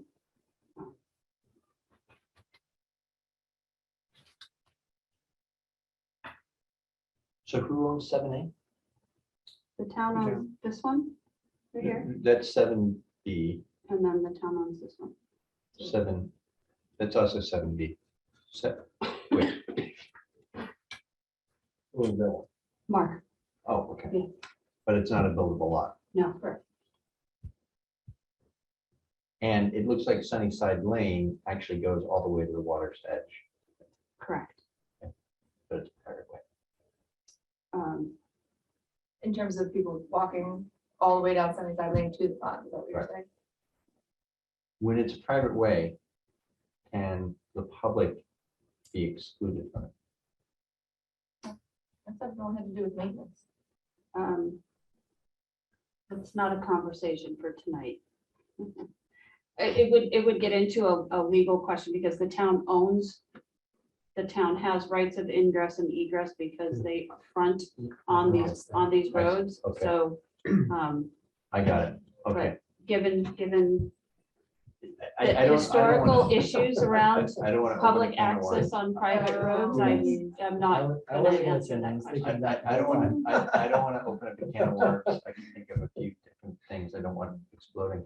But I'm just wondering about the comment about maintaining access. So, but now that I think about it, if you've got a town lot there, town can insist on continued access. Okay. Okay, so I think that brings us through. Are you guys clear on what we're looking for with regard to those last waivers that we haven't sort of provisionally said? You want these edge of paving spray painted out, edge of swale. Where we land on the width. Well, I that- think you're gonna spray paint and the board And then members will go out and, Okay. on their own time.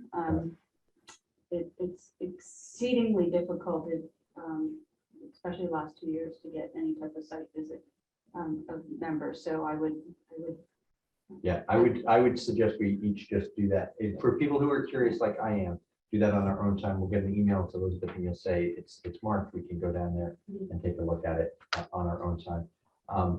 It would also just be helpful, since we'll be right there, to know what the width of the pond is so that we can compare it. I can ask engineering. Or engineer. If you'd like, I could set a couple times where I would meet you out there in the morning, or you want to walk through it, that's up to you. So one, I'm two- just as inclined to just say one night driving home or afternoon, I'm gonna swing down there. Yeah. I live nearby. 1, 2, or 3 board members can go together. 1, 2, or 3 can go? Yeah, a quorum of your board is 4. Oh, well, So you can But then trying to coordinate. you can coordinate among yourselves. But no more than 4, no more than 3. What if 3 are at one end of the street? No, just kidding. If 3 are at one end and 3 are at the other, I don't want to know. Okay, I think we've got all our information now. I think you guys have the direction you need. Elizabeth, we've made these requests. There's a couple more things from the town that are outstanding, and let me just go back to your memo. Are we just going to continue this? Or I think request a continuance? I think it comes down to figuring out a date. So if you're going to the Public Works Commission on the 13th, you said? I think so, yeah. You can, you're going to be making certain revisions, to the plans. Those will have to be submitted to town staff for their review and comment. The meeting after the 13th is the 19th. School vacation week. But I'm not sure how far you are along with revising the plans. Well, it almost seems like we need to meet with the board again after they've had a chance to go out and look at it. Just to get some direction on how. Yeah, because that will determine, ideally, we would revise the plan fully one time. So What the board can do is if maybe by the beginning of the end of this week, or no, it's supposed to really rain Thursday. We have raincoats. Yeah, What do you think about Spray spray paint paint? doesn't go so Yeah. well. But maybe over the weekend or Monday, have things painted. And the board can go out there. We can continue this to your next meeting, which is April 5th, for just a focused discussion on pavement yeah, width. that would be great. Sounds good. And Yeah. then, you'll go to the Public Works Commission on the 13th. From the 5th, you would probably, I would say, continue it out for 4 weeks, which would put you on the meeting of May 10th.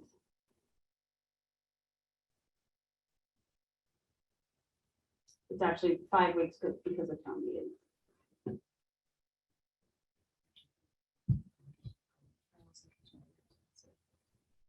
Have you had anybody, any of the butters voice interest in the line? No. Plus, No.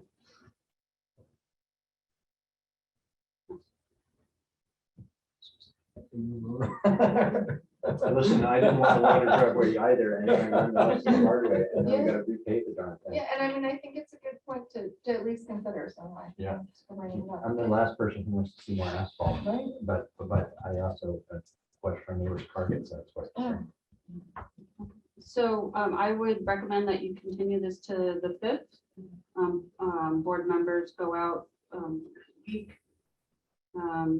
And this will be continued to 7 PM on April 5th. Thanks for your time. Thank Well, they still have to make, somebody still has to move and Oh. second. All right, It is a public hearing. those dates then. Just April 5th is all you have to worry about. Okay, so I would make a motion that we continue the public hearing to the planning board meeting at 7 PM on April 5th. Thanks. All right, Haley, Haley, how do you vote on continuing to the 5th? Yes. Thank you. Linda, Yes. Kristen, Yes. Nathan, yes. and I'm a yes. Do we have to work? Oh, we better work this. Okay, so we're good. Thank you. Thank you, guys. Thanks for your time. Thank you. Okay. Okay.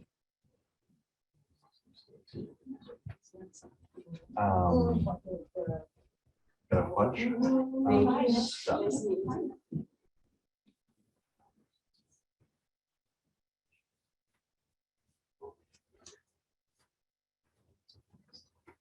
Just looking at the whole. MBTA community was draft documents. Okay, The next item, we are now into the administrative items, and our first item for discussion is the MBTA Communities Draft Guidelines discussion. And so framing this, our understanding that it's been requested of this board by the select board to weigh in on this. It's an issue of some concern.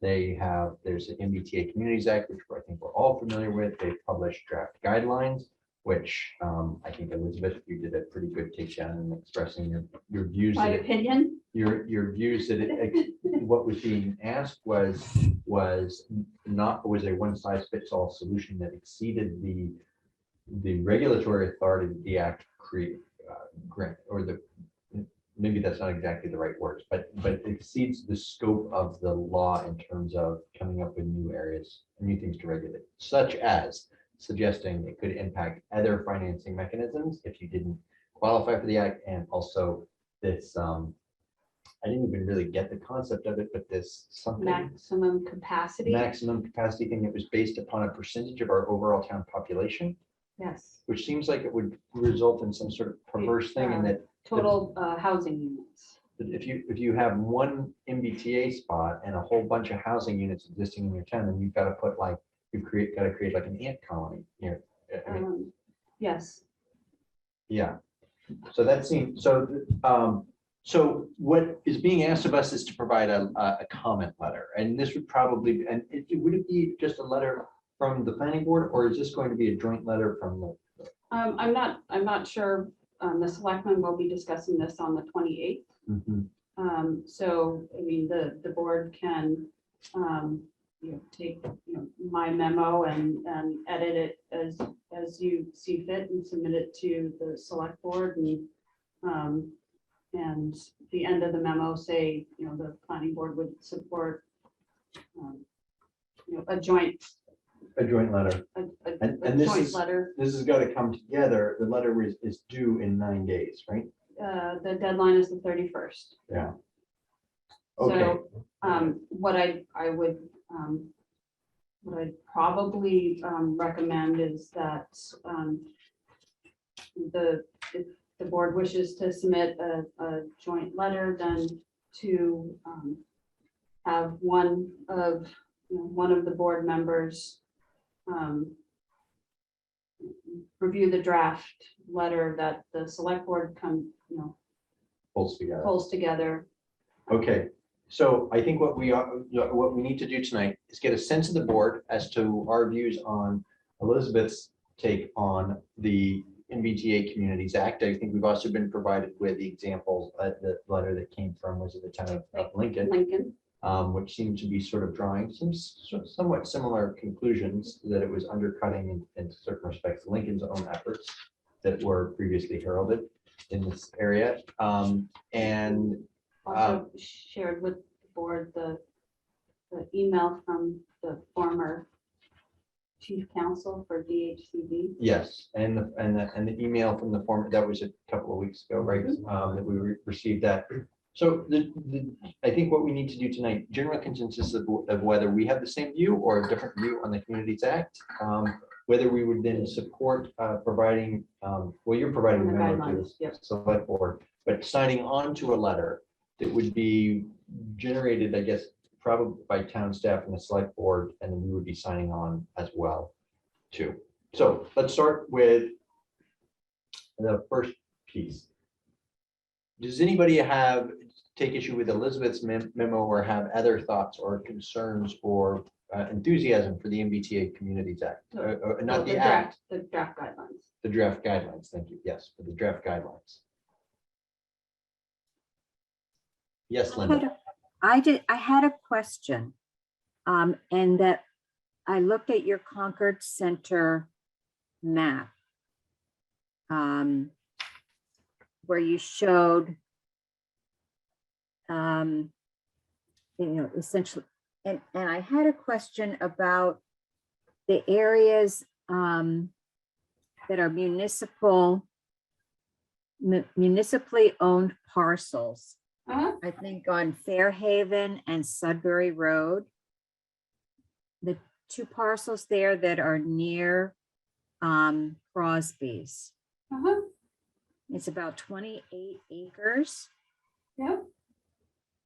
And I assume it's buildable because it doesn't look like it's wetlands. No, I think those are municipally owned under the jurisdiction of the Natural Resources Commission. So that means what?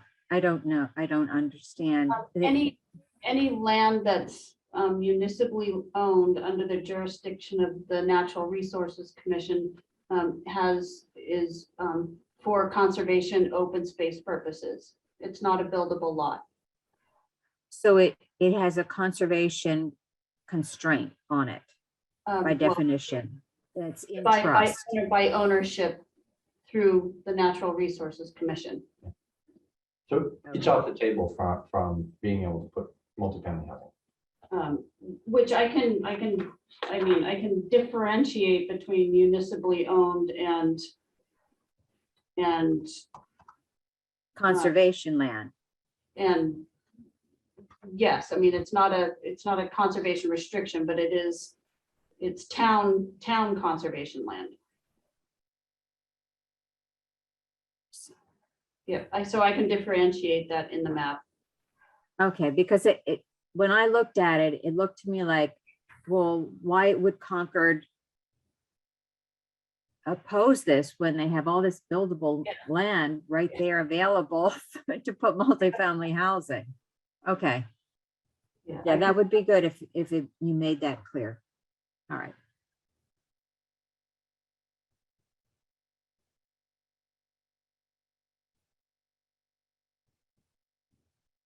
I admit I'm still digesting Elizabeth's letter. I guess is the goal to like recommend what we think would be reasonable, or are we saying like, hey, we think we're doing everything we can already, you know? I think it would be somewhat almost impossible to make a recommendation on what would be reasonable. Because I think there's so many elements of the guidelines that kind of just go, just go so far beyond what is almost practical. Like, and I don't, so again, the what is it, minimum capacity units. I mean, speaking with other planners, we're not even sure where that came from. And, so if the legislature says a minimum of 15 units per acre, why is there now this completely new element that the number of units that, let's say, like Cambridge has to build, to Burton's point, yeah, it would be like an ant farm. So I'm not sure you can go so far as to make a solid recommendation on this is what we think would be reasonable. I think that's somewhat the reason why, in this letter, we just stress that you can't have this one size fits all, and just because, so every MBTA community, you have to do 15% of your current housing stock. Well, for Shirley, that would be almost impossible.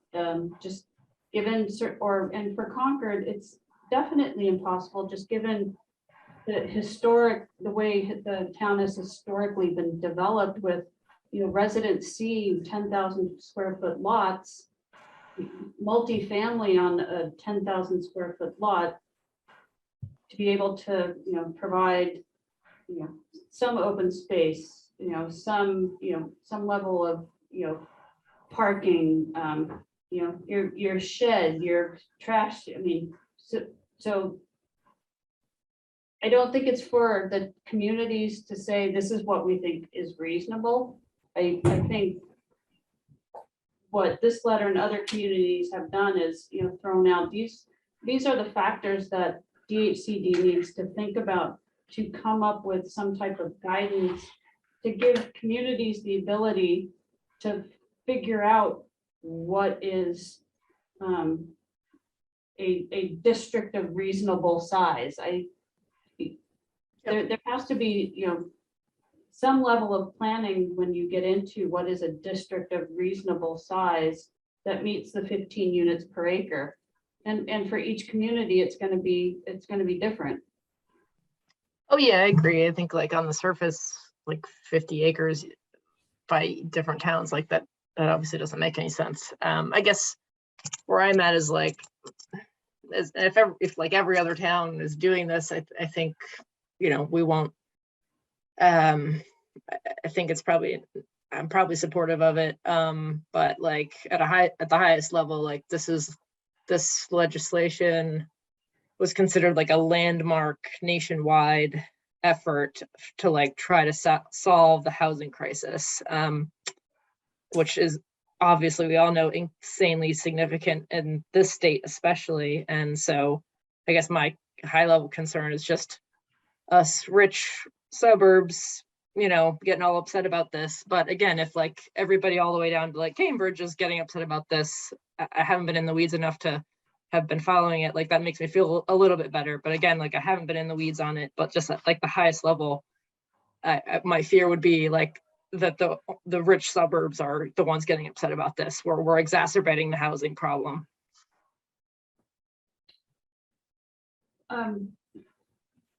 I wholeheartedly agree with, that element. That's why I especially think that's important as as the board moves forward for getting ready for town meeting and the Thoreau Depot zoning.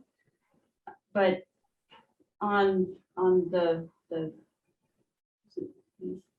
alternative side, the MBTA communities requirement, when it was passed from a planner perspective, it was a somewhat step in the right direction to at least have some type of mandate, but it is not landmark. Landmark would be the legislature finally, putting their, money where their mouth is and updating the zoning act, which none of them want to go there because it's such a huge, hornet's nest for legislatures and their constituents. And so they threw in this, one little thing for 100 and something communities because they don't want to tackle the zoning act and 351, ticking off 351 communities. So they just, why only have it be MBTA communities because they have transit? Well, Yeah. but that's one wrong reason. with that? But no, that's one reason, but then, the MBTA doesn't go out to Worcester or Springfield. Why not have the same requirement for communities where there's busing around Springfield or busing around Worcester? So I'm not saying there's anything wrong with that, but I'm saying, there's other areas where, they have transit, they have density. And so anyways, that's more the philosophical. Well, and I don't think what you're saying is that the MBTA Communities Act was short-sighted or going in the wrong direction. I think you're saying it's a step in the right direction, but it's the implementing regulations that have caught people a little surprised where the proposed draft regulations, people are saying, wait a second, this is But we not. were, communities were all prepared to, all right, so let's think about, 15 units per acre. What's a reasonable size? Let's, get some guidance on, how do we, what's reasonable? It's, it's not going to be one parcel that's, 10 acres and, help communities figure out what that district of reasonable size is. But and I agree for MBTA communities, any community or area that has public transit should be looking at more dense development. But again, why, for the legislation, why was it only MBTA? Why not, any area that has public transit? Worcester, Springfield. So, but for the draft guidelines, it was all of these other items that got added on that communities are saying, well, we understand the section 3A, we want guidance on how to meet section 3A. I don't understand the minimum capacity unit requirement, and so you have to have the zoning, but then you have to show that you have to be able to do much more than 750 units, or if it's 50 acres.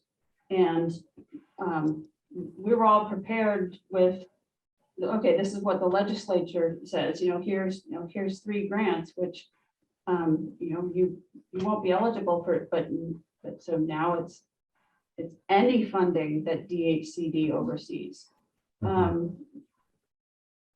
So it really was these elements, and then from my perspective, being able to do that minimum capacity unit analysis is, I don't see how anybody can do it.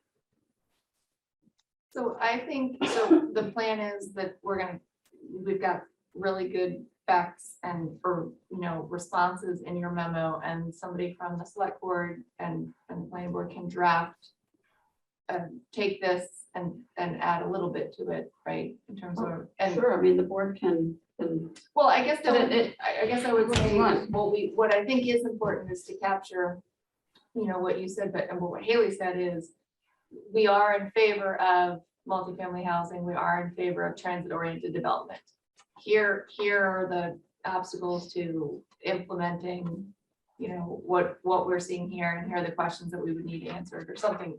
I guess I'm trying to think what the point of making sure that what's communicated in the letter is, what our goal is of sending letter. Clearly, we want to get feedback because we'd like them to make a more constructive guideline, if that's possible. Yeah, And basically just saying, we understand why we're supportive of these reasons, but there are the limitations So, put yeah. forward that we could not possibly meet. and akin to what Lincoln did, we might even say, and in fact, here are the efforts we've been doing to encourage multifamily housing near MBTA stops in West Concord and in the third depot. which is the last part of Right. the memo. Right, so I just want to make sure, because I think it's important that the letter states our support of zoning that is inclusive zoning and multifamily housing. And again, that is the view of the planning board, that is probably the view of the select board. What we're not hearing yet is that the view of the town and residents. We've heard from a select number about this, but we will hear more. We will hear the voice of the town at town meeting. And we're responding by the end of March because this is the comment period. Good. Okay, so we're responding as part of the public comment. I would just say that regardless of the outcome of town meeting and one of the bullet points that's on here, I mean, there are the other bullet points of things that we have already implemented as a town. And we can also point to, again, the comprehensive long range plan as like the town has goals to do X, Y, and Z. Yeah, so thanks, Elizabeth, for summarizing that at the end of pages 5 and 6. I think we can also, comment, we do have some multifamily housing. I mean, certainly in West Concord, there are some developments that are transit oriented and others. And so I think maybe we could at least give some statistics on the number of multifamily units we have in town. The fact that we now have accessory dwelling units and at least indicate that we're not, just cottages with white picket fences and turning our nose up at multifamily. I mean, I think that the things that Elizabeth has listed at the end, like you're saying, Linda. But I want to make sure they're not used as like, we've done enough already. So, No. Right. But that, we Yeah, are I working in earnest. Yeah, Fair tone is line. important to, I mean, I assume this is gonna end up being public, but again, I just, fearful of the headline national news, right? Like rich, wealthy suburbs upset about multifamily housing, blah, blah, blah. Like, so I think I agree with what you're saying, Kristen. Just the tone is just really important. so who is, what's the next step? Who spearheads this, since it is only a week away? What do you think from developing the initial draft of it? I mean, I know you have most of it done right now. Yeah, I was gonna say, other than adding in sort of some sort of lead in, so we brief the student of what is going on, or the act. And then isn't think this of, is gonna go to the select board, who is then also going to modify it, so. or to submit something from the planning board to the select board, Friday would probably be the last day. Okay, Get it into their packet. a draft letter or, A letter, okay, so your letter. Which again, most of it's here, which they're just in framing it a little bit for the target audience.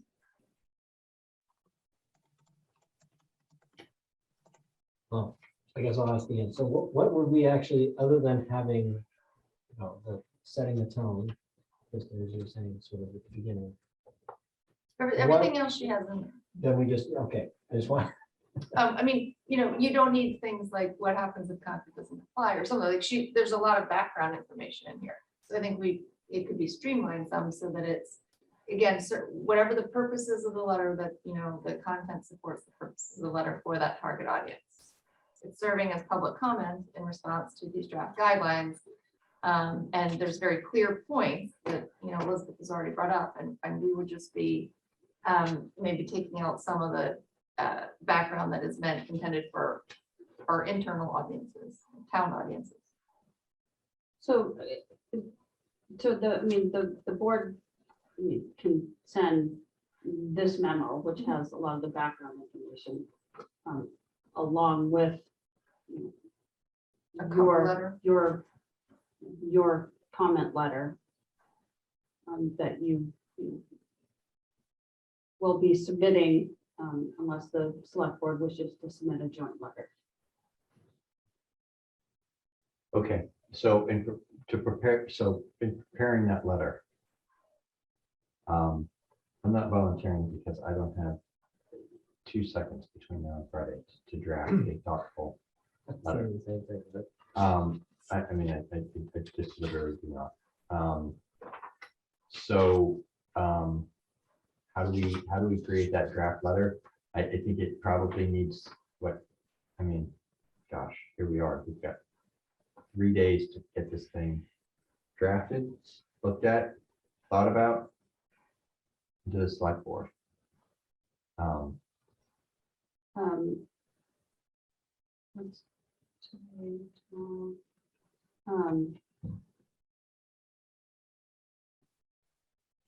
So, Kristen, to your point, take out the background information. DHCD doesn't, they don't need to know what happens.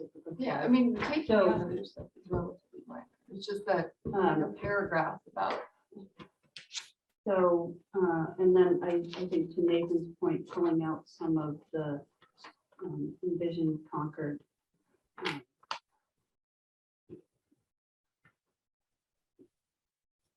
So if you want to draft just the bullet, the opening paragraph, just the nice.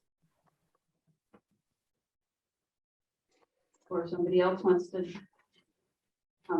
But I think this last section, this is what we've done, and putting that first, Yeah, along with well, the Envision Concord stuff, which I can add Yeah, I mean, I am a little concerned about that it's gonna come across as we've done enough. And I don't want it to be, but it is. No, but I'm saying, you know, highlight what we've done and saying, you know, and then add the, you know, Concord, you know, continues to, you know, strive to, you know, increase, you know, housing opportunities, multifamily housing near, you know, transit, and you know, throw out the, you know, the additional Envision Concord action items, you know, that the, you know, the board's going to look at, along with other things that support multifamily housing, like, you know, we're again looking at, you know, having the shuttle, you know, a shuttle around Well, town. I mean, I want to be careful to like not conflate the two things, right? I think we're saying we're in direct response to why the guidelines do not work for our town. And then other towns might say the same thing, which is important, which is an important point. But separately, or not separately, but related to that is we are in favor of zoning reform and multifamily housing and transit-oriented development. We could give examples of what we've done in case that's going to inspire them to change the guidelines, but I don't want it to be, you know, this is why it doesn't apply to us. Oh, I don't think the comments that I've made in this memo says it doesn't apply to us. No, but I've been saying why, so what is the purpose of including what we have done so far? I think it gives a good example of, so Elizabeth, what Elizabeth was saying is that the guidance that's in there now does not, you know, it's a one size fits all, it doesn't work really for anybody, but this is an example of things that we've done that are functional for our town. Okay. And could be considered as, you know, for guidance in the future. Okay, For so other that's towns like what I'm Concord hearing or is whatever. that it's, yes, that it's more like, you know, here's something that works for our town, so of this size, so that and then if they hear that from other towns, then the guidelines somehow change and are more inclusive of a variety approach or something. And also to the point that, with the exception of, it is on here, right? The one that, with the utilities on, yes. With the exception of that, the others are ones that have successfully been adopted by the town. So Right. that's important too, is getting things that you can get the town on board with actually voting for and approving. Okay, I will try that. But to your point, you know, Kristen, it's, you know, over the years, the town has continued to adopt zoning measures that promote the development of housing and in a progressive, you know, in progressive incremental units to, you know, now on the, you know, for annual town meeting, you know, we have a major amendment that, you know, does meet the, you know, the 15 units per acre requirement. And, you know, for Envision Concord here, you know, these are other action items that, you know, the town will, you know, continually to move forward. And we can also throw in, you know, 2229 Main Street, and, you know, because there's, you know, some of the items in there, you know, deal with mixed use development. And so, you know, the town is, you know, moving in, you know, that direction, wants to continually, Yeah. you know, move in that direction mean, with these, you know, with these larger, you know, type Okay. of projects. And you know, but these guidelines, you know, are really you know, are restrictive in this, you know, one size fits all, and doesn't offer the flexibility that, you know, communities just based on, what they have available, like the 2229 Main Street is, that's going to be a tremendous opportunity. Okay, I'm sending an email now, so you can send me the Word version of it if that's all right, and I can mark it up and I'll work. Christian, do you want to share that?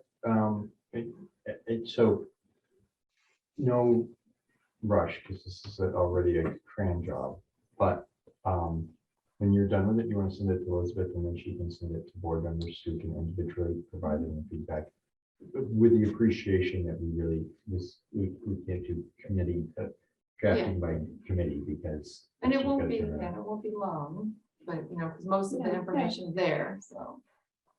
Okay. Yeah, no, that's Thank you, fine. Kristen. I feel like you got voluntold for a few of these things. Not for much longer. Mhm.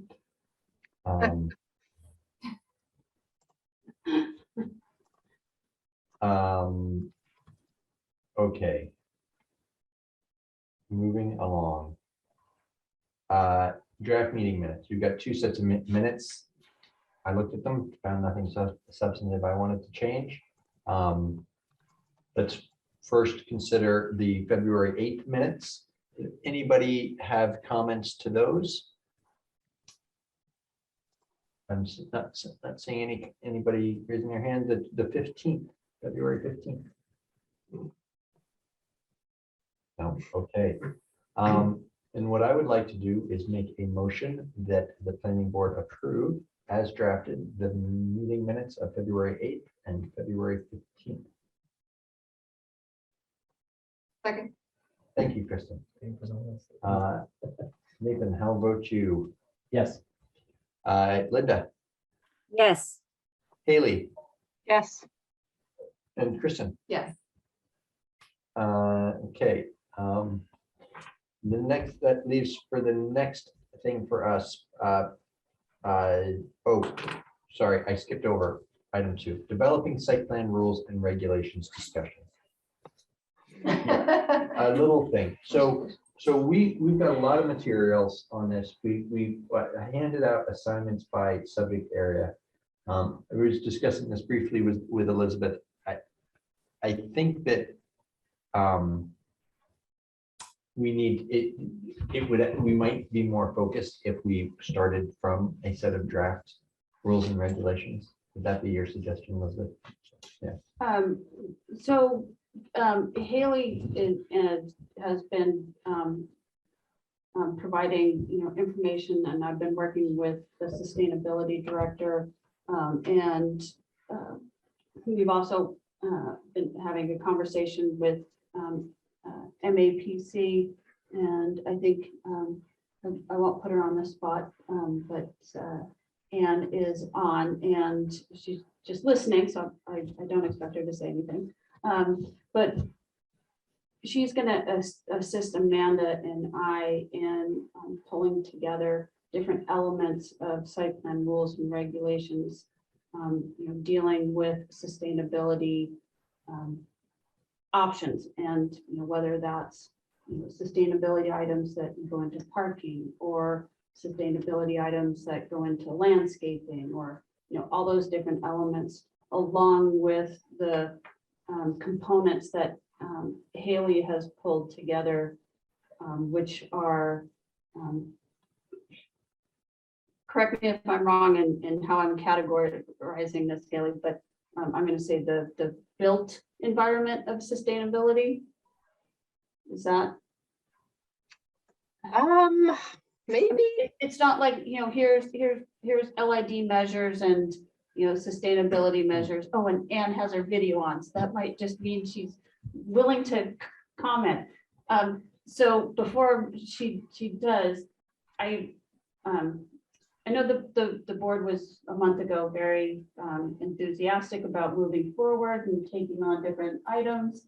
And I just think it's too big to do it that way. And so Amanda and Anne and I talked about we're just gonna draft something for the board to review. And it's not gonna be complete. It's probably not even gonna include everything that you've been thinking about over the last, 1, 2, 3, 4, 5 years. But it's basically a rough outline. Right. I think it's a good starting point. Yeah. Thank you. And so what's the timeline for that? So Anne, we're meeting tomorrow, right? We are. Hi, everyone. I thought I would just listen in tonight because I knew you were going to have this discussion, so I'd understand maybe better what your interests were. But I'm an environmental planner with MAPC, and I've been interested in helping communities develop, particularly climate resilient regulations. So I have some time available between now and June 30th to assist, and happy to do that, and happy to hear. I think maybe it's things that Haley has collected. I've seen on the website, there's a number of examples that have been collected, but happy to just hear sort of your perspectives or what is most important to you, and then happy to start to put together some ideas that you could react to if that seems like a helpful way to go. I was going to call on you, Haley. You've already raised your hand. Yeah, I guess here's where I felt like I had this epiphany over the past many months, and maybe Anne, feel free to tell me what you think about this. But as I look at zoning for my day job for other reasons, and so I have a habit of going down rabbit holes a lot and reading zoning. And on this topic, I mean, what I've felt like I've come to see is either like I guess take my Watertown example, right? Like I've been talking about that a lot, where very simply they I think have just said, hey, show us how you're going to meet this, and you figure it out otherwise. Here's your, and you check the boxes and tell us how. And silver in the lead obviously covers all these different aspects, from what I assume to be like landscaping, low impact development, to like energy and like lighting, so the built environment, if you will. And so it's covering all of that in one checklist, right? And from a review perspective, that seems very easy also, to just say, okay, here's how the developer says they're going to meet it. Great. Versus the other extreme maybe of like Lexington, which, and I don't know if you're familiar with Lexington's site plan. I think they call it technically like design guidance or rules and regs. I've gotten a little lost with their terminology, but like they get into like long narratives, if you will, in every single one of these sections for what they want to see related to sustainability. And that like seems like a very time intensive process from your perspective, whoever's putting this together, right? To perhaps also maybe a review perspective, unless a third party is going to review it, when, for example, like whatever we might get submitted for a new mixed use development, it'll be a pretty like hefty package. And then we'll want like this, if the sustainability is like layered into all these different criteria of review, it just strikes me as like being cumbersome perhaps to like put it all together to the story of how that stacks up versus like just are you saying you're going to meet lead silver or not, and here's how you're going to do it. So I don't know, Anne, if that's like a characterization that you agree with for like the spectrum of what is out there from all these other towns and how they're trying to tackle sustainability in site plan review. Yeah, I mean, I think those are two of the examples out there. I mean, the thing with LEED is you're talking about your larger projects than typically 25,000 square feet or more. I don't know. I don't know enough about Concord about how often that that's what you're looking at.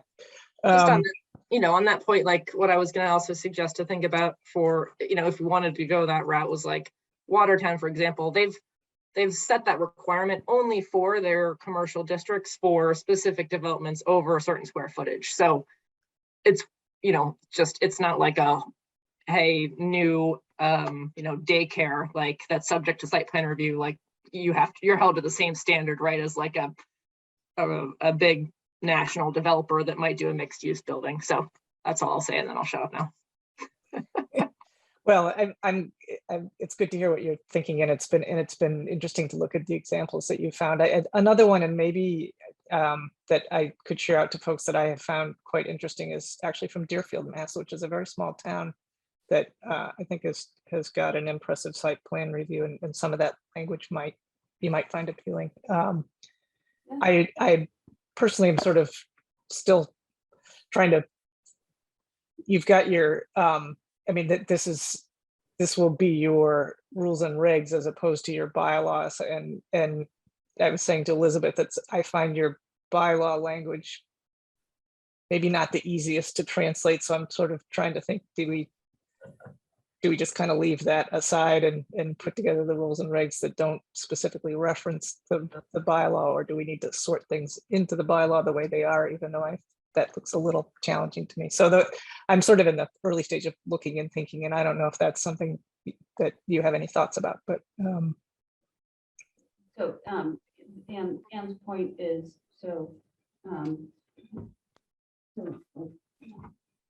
item A, protection of adjoining premises against seriously detrimental uses by provisions for surface water drainage, sound and sight buffers, and preservations of view, light, and air. And so it incorporates a lot of things in A. And then B is, vehicular pedestrian movement, driveways, adjacent streets, handicap regulations for handicapped minors and elderly. So part of it starts with, parking and cars, and the other one could be, well, just, what's, what is the interior circulation for pathways and I mean, as relationship of structures and open spaces to the natural landscape, existing buildings and other community assets in the area. So I think that's Anne's point is, they some of them include a lot, and so that's why from site plan rules and regs, you really can't just have a topic heading based on A through H, because it wouldn't make sense.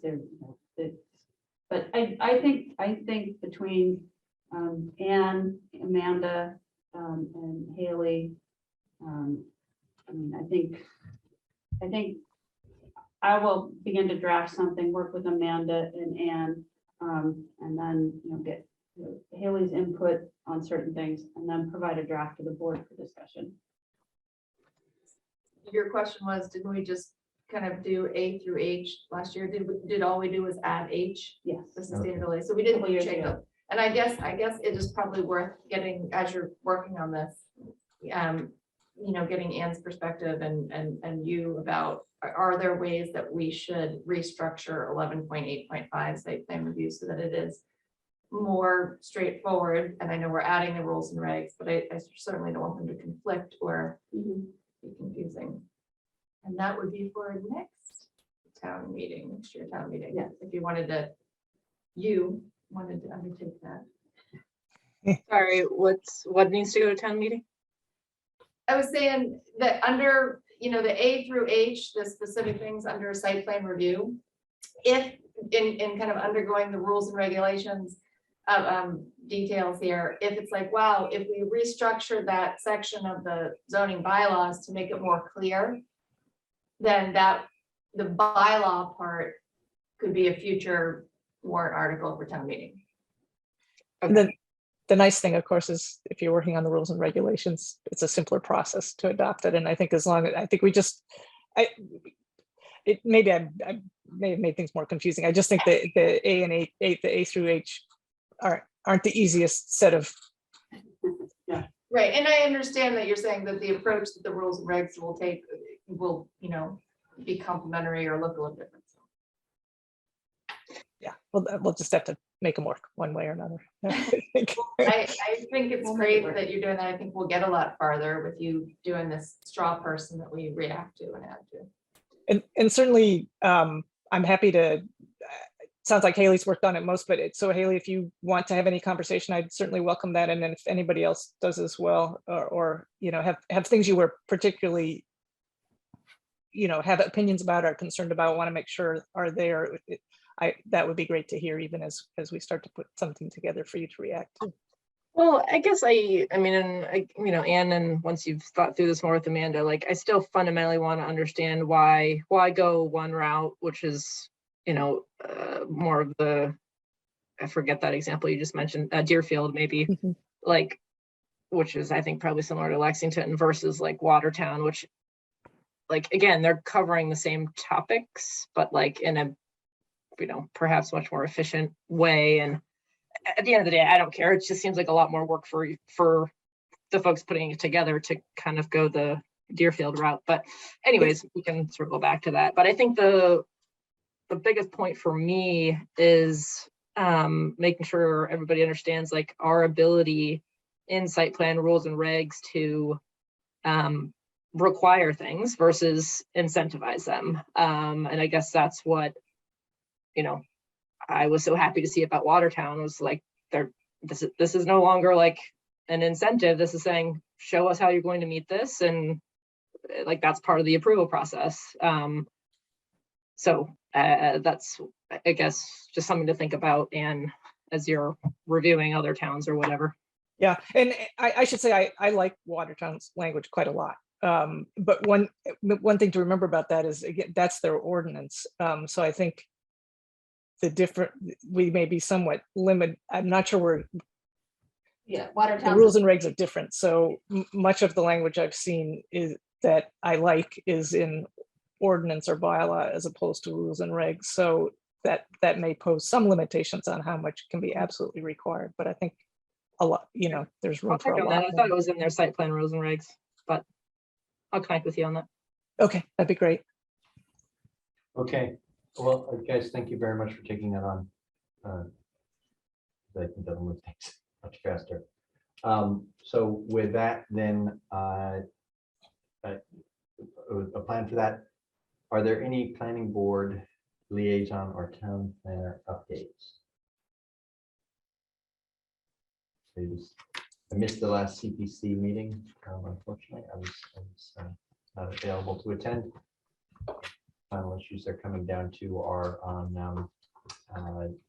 the Right Tavern proposal, which was one of the funding requesters, which was to contribute to some restoration of the Right Tavern.